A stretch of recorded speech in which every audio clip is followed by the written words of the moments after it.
Welcome back, everyone, to the third installment in the LFC channel. It's good to see everyone back. So if you could just like and subscribe down below. I know it's super cliche, but let's just run those numbers up and let's get into this video. Hey, so the first thing that's on the agenda is looking at our preseason game against Man United that was played in the US. And first of all, I want to commend all Arsenal and Man United fans for showing up. It looks like the fan club, the fan base over there is thriving, as it was a record show out, and I just love to see that. The support from our fans all over the world, it's a beautiful thing. Arsenal is, to me, the biggest club in the world. Anyway, talking about this preseason game, I don't know. Arsenal didn't compete as much as they could. Man United were competing at a higher level than we were. They didn't look at it as a preseason game, and you could see that from the toughness of the tackles and how they were almost trying to command the ball and how they just went for it. We took it a lot more easy. We took the back seat. I particularly didn't enjoy that as a fan because the result is we lost the game. But we have to understand what Mikel Arteta is trying to do. He's being very experimental, and with experiments, it takes some time for gelling and for things to happen. So we just need to be patient as fans. But there are some things I didn't like, and some things I don't think need to be taken into the season. There are a few players, especially veteran players, making mistakes. Players who are already in the system, and that can be quite annoying. I don't want these stupid mistakes to be persistent. We can't have persistent mistakes, because then we're becoming the old Arsenal, and that can't happen again. We're trying to move forward. Obviously, there were some good players in the game as well, some players that showed out, and some players that are trying to come to the forefront of the manager, players like Tierney and things of that nature. It was a good game. You can see from the stats on the screen right now, it was quite even, but again, Man United edged over us, so it's a bit annoying to see because I hate losing to Man United because they're not that good of a club. Anyway, apart from that, good game, good turnout, and let's get into some of the particulars of the game. Yeah, so the first thing I want to tackle is Kai Havertz and what he did in that game.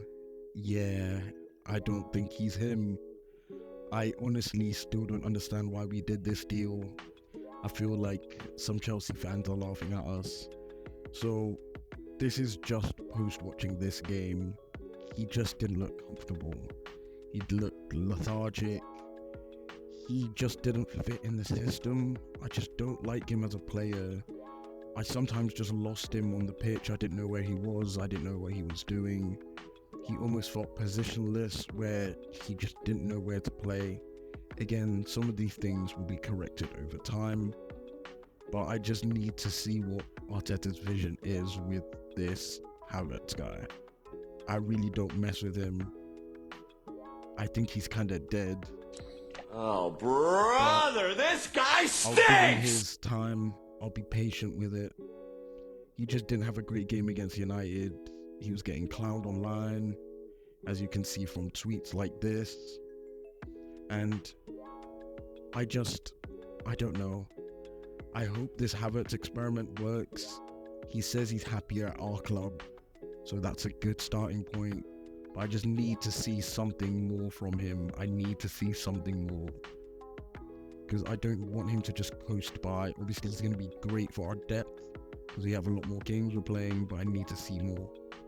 So yeah, another part of the match that we want to address is the mistakes being made from key players. So Gabriel and Ramsdale had really big mistakes happen in that game, and it's just annoying to see, like, your players, you're already in the Arsenal system and you know how important it is not to make mistakes like that. It's just, when I saw those mistakes happen, I was just like, this is not the Arsenal I want.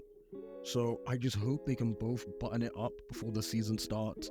But that's one of the things I saw in this game, just mistakes being made that shouldn't be made. But let's hope it gets better. So also just wanted to talk about the new lads, Jurien Timber and Declan Rice. They did okay in the game. Again, overall, everyone didn't do really great. So when watching both of them, they weren't exceptional. They did all right. Again, I really like the profile of Jurien Timber. He's a great player, and I can see him fitting into the system really well. When it comes to Declan Rice, apparently he might have got a knock and might be a little bit injured. So I don't know. Like, watching Declan Rice, I think he still needs some time. Again, everyone's putting a lot of pressure on him due to the price tag and how much we bought him for. But I think we should just give him time. I think he'll work really well under Arteta's system, especially with the inverted wingbacks who come in, and it will probably allow him to just stay where he is and just defend just in front of that defensive line and give us some solid rest defense. So on both of them, they both played okay-ish, but we'll keep it pushing. So yeah, it's time for some transfer news.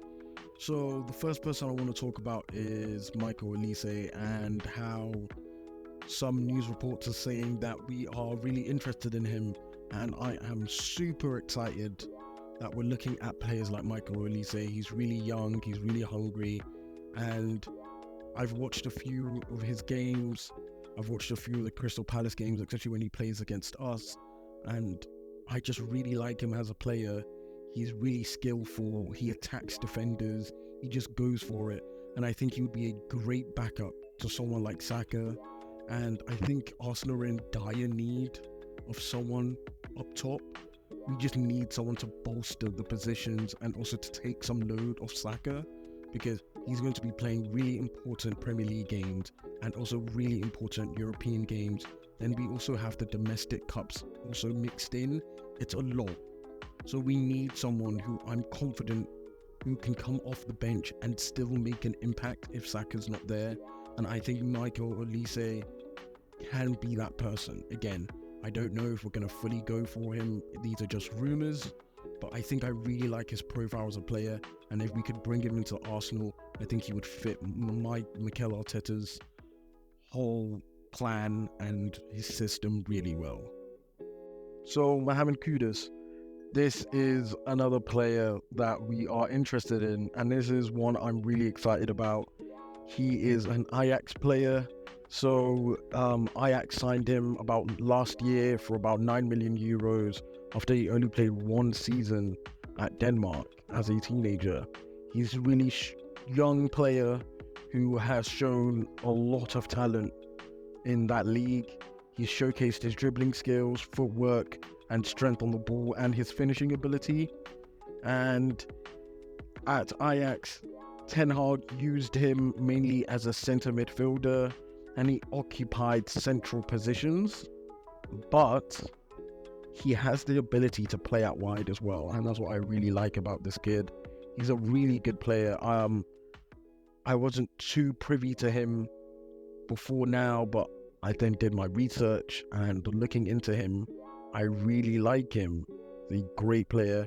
He dictates play through the midfield, and he combines with forwards. He looks really comfortable in that Ajax system when Ten Hag was using him. There are one or two things I have seen, which is he needs to improve his right foot and finishing, but he has huge potential as a 20-year-old, and he's a key player for Ajax. And if that's someone we can bring into our system, I would be so happy. He's a great player, and he almost fits Mikel Arteta's current vision, which is getting players that can play multiple roles. So if we get him, I wouldn't complain. So let's see what happens, but from news reports, we are interested, but let's see what happens. Yeah, so another thing I wanted to talk about is the striker battle that we have at Arsenal. So there's obviously Balogun and Nketiah, and we've also got Gabriel Jesus. So from some news articles, I'm hearing that Crystal Palace are into both Nketiah and Balogun, which is cool. We also know that Balogun has also been in talks with Inter Milan, and I don't know how far along that deal is, but I feel like Balogun is probably going to leave the club. I think we can cash in on him. Me personally, and my opinion is, I feel like Balogun doesn't really fit us properly. Okay, we can look at the time he had at France and his amazing goal scoring record there. It was amazing time, and I think that loan move really helped him develop as a player. I just don't feel like he's an Arsenal player, and I wish him all the best, but I think we should cash in on him and also cash in on Eddie, and we should get a prolific striker, someone who's going to put the ball in the back of the net, someone who we can interchange with Gabriel Jesus, so we can either play that person or Gabriel Jesus. I don't know who that person is, and again, it's not my job to find them, but I feel like we should just let Eddie and Balogun go. So we'll keep looking at this story. Obviously, there are teams interested in both of them. I think we should get some good money back for both of them, but let's see what happens. Will these two be leaving or not? Will they be in Arteta's plans? We'll just have to wait and see. So yeah, I've been talking about Botelho pretty much in all of the videos I've made so far, so you can go back and get some information on him, but he's a player that we might be getting very soon, as some reports are saying that Edu is trying to accelerate the deal and he will probably become an Arsenal player really soon. The price is looking around the 6 million to 8 million range, but we don't know yet until they probably announce something, and I'm guessing this is pretty much like 80% of the way done. So I've talked about his profile before. He's a great player, plays in that central area. Apparently he's really quick, it's very skillful, from Brazil. So we're trying to replicate what we did with Martinelli. Again, I really like his profile. He just looks like a very skillful and creative player, and that could be another good weapon in our arsenal. Like, if we were able to bring him on and off for other players when we need that injection of creativity, it would help a lot, and he can help to open up defensives. So it will be a good signing, but then it creates a lot of competition, which I hope gears other players up, like Fabio Vieira, because he could be in direct contention with him and people like Emil Smith-Rowe. So yeah, we'll see what happens with this deal, but from what I can see, we are trying to accelerate and get him soon, so we could get some news in the next 1 or 2 weeks. We don't know. I don't know personally, but I'm liking what I'm seeing, and I think Arsenal are highly interested in this player, so let's see what happens. So I also wanted to talk about the match that occurred, the second match, and this was Arsenal versus Barcelona. I wasn't able to watch this match live due to it being at 3 a.m. in the UK, so I had fallen asleep. But yeah, I was able to then watch the extended highlights after they came out, and obviously look at other people's match analysis and the stats from the game. And what I could pull from the game is that Arsenal played really well. Obviously, we won the game. There were really standout players such as Trossard and Kieran Tierney. They played really well.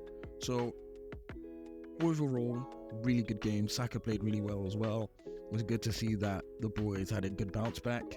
Also wanted to talk about how Kai Havertz had a pretty good game as well, and he showed a lot more energy and he was just more intense, so I like to see that also. So it was just good to see the boys playing really good, and especially against competition like Barcelona, he did really well. So I can clap it up for the boys for that game, and I hope it continues into the season.